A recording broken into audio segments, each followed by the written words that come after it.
வெற்றிலை பாக்கு போடுவது குறித்து இஸ்லாத்தின் நிலைப்பாடு என்ன என்று கேட்டிருக்கிறாங்க. இந்த வெற்றிலை பாக்கு தொடர்பாக பல்வேறு கருத்து வேறுபாடுகள், சர்ச்சைகள் பரவலாக அவ்வப்போது பேசப்பட்டு வருகிறது. வெற்றிலை பாக்கு சாப்பிடக்கூடாது என்று ஒரு தரப்பினர் சொல்லி வர்றாங்க. இந்த வெற்றிலை பாக்கு சாப்பிடுவது குறித்து இஸ்லாமிய நிலைப்பாடு என்ன என்று நாம் எடுத்து பார்க்கும் பொழுது, இந்த வெற்றிலையோடு பாக்கை நம்ம சேர்த்து தொடர்ந்து சாப்பிடும் பொழுது அது விதமான ஒரு அடிக்ஷனுக்கு உள்ளாக்குது என்று சொல்கிறாங்க. ஒரு விதமான அடிக்ஷன் சொன்னால் திரும்ப திரும்ப சாப்பிட்டுக்கிட்டே இருக்கணும் அப்படிங்கிற அந்த உணர்வோடு என்ன செய்கிறாங்க, அதை சாப்பிடக்கூடிய ஒரு உணர்வு ஏற்படுறதுனால அது கூடாது என்று அதை தவிர்க்க வேண்டும் என்று சொல்லக்கூடியவங்க இருக்கிறாங்க. ஒரு விஷயம் ஒருத்தவங்களுக்கு அதிக பழக்கத்துக்கு உள்ளாராங்க என்பதற்காக மட்டுமே அது கூடாது என்று சொல்ல முடியாது. அப்படி பார்த்தா நம்ம வளமையாக குடிக்கக்கூடிய டீ இருக்குது, அது பலருக்கும் இன்றைக்கி ஒரு அடிக்ஷன் மாதிரி தான் செஞ்சுருக்கு, மாறி போயிருக்கு. அது ஒரு உணவுப் பொருளாக நம்ம சாப்பிடக்கூடியது தான், சாப்பிடாமல் இருக்க முடியாதுங்கிற அளவுக்கு ஒரு ஹேபிட்டாக, அது ஒரு பழக்கமாக என்ன செஞ்சிருச்சு, மாறி போயிருக்கு. அது மாதிரியான ஒரு பழக்க நிலையில் அது இருக்கும்னு சொன்னால் அதை காரணமாக வச்சு கூடாது அப்படின்னு நம்ம சொல்ல முடியாது.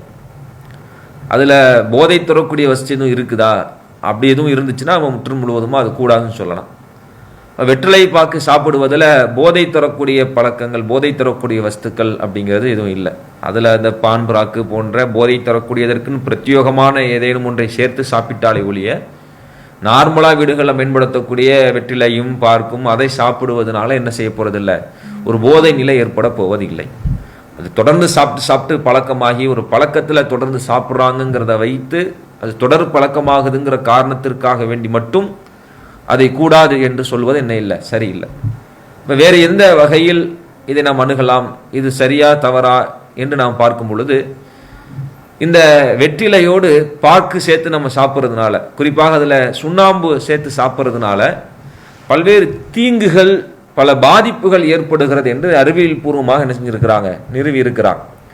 WHO என்று சொல்லக்கூடிய வேர்ல்டு ஹெல்த் ஆர்கனைசேஷன், அதே போல ICMR என்று சொல்லக்கூடிய மருத்துவ ஆராய்ச்சி கவுன்சில் போன்ற நிறுவனங்கள்லாம் இது குறித்து இந்த பீட்டல் லீஃப்னு சொல்லக்கூடிய அந்த வெற்றிலை இலை சம்பந்தமாக என்ன செஞ்சிருக்கிறாங்க, பல்வேறு ஆராய்ச்சிகளை செஞ்சிருக்கிறாங்க.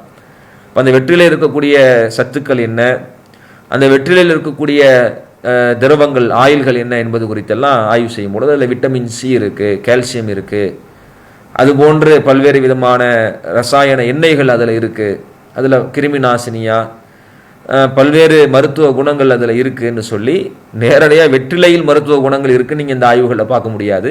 வெற்றிலையில் இருக்கக்கூடிய அந்த சத்துக்கள், அதில் இருக்கக்கூடிய அந்த திரவ ஆயில்கள், அதனால் ஏற்படக்கூடிய நன்மைகள் என்ன என்பது குறித்து என்ன செஞ்சுருக்கிறாங்க, விரிவாக எழுதியிருக்கிறாங்க.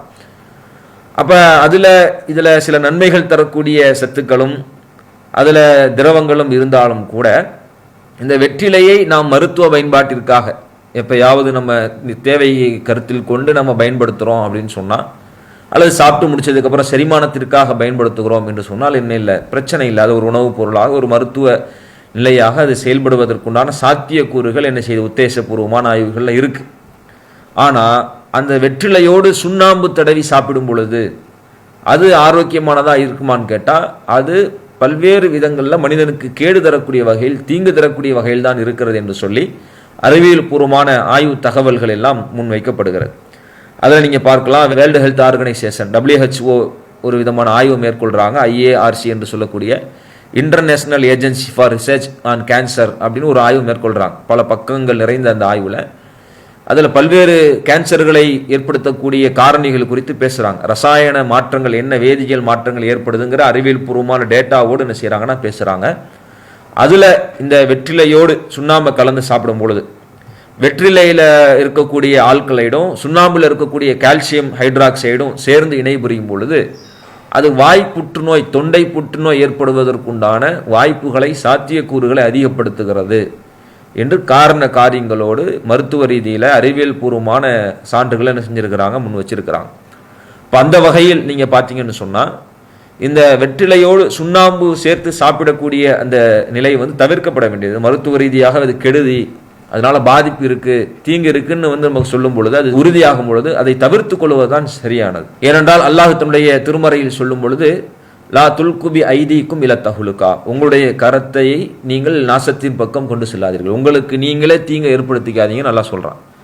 அப்போ வெற்றிலையும் சுண்ணாமும் சேர்ந்து சாப்பிடுவதனால் இந்த பாதிப்புகள் ஏற்படுகிறது, தீங்கு இருக்குன்னு தெரியும் பொழுது அப்படியான அந்த பயன்பாட்டை தவிர்த்து கொள்வது என்பது தான் அது ஆரோக்கியமானது. அது இல்லாமல் வெறும் வெற்றிலை நம்ம என்ன செய்கிறோம், சாப்பிட்றோம், அல்லது கொஞ்சமாக அதில் பாக்க வச்சு சாப்பிட்றோம், அல்லது வேறு ஏதாவது குல்கந்து மாதிரியான விஷயங்களை அல்லது வேறு ஏதாவது ஸ்வீட்டு பொருள்களை உள்ள வச்சு நம்ம சாப்பிட்றோம், அதுவும் எப்பயாவது சாப்பாட்டுக்கு பிறகு அது மருத்துவ காரணங்களுக்காக வேண்டி அதை நாம் பயன்படுத்துவது என்பது அது மனிதனுக்கு தீங்கு தரக்கூடிய வகையில் இல்லை. அப்படிங்கிறதுனால அந்த வெற்றிலை பயன்பாடுகள் என்பது பயன்படுத்திக்கலாம், மார்க்கடிப்படையில் பிரச்சனை இல்லை.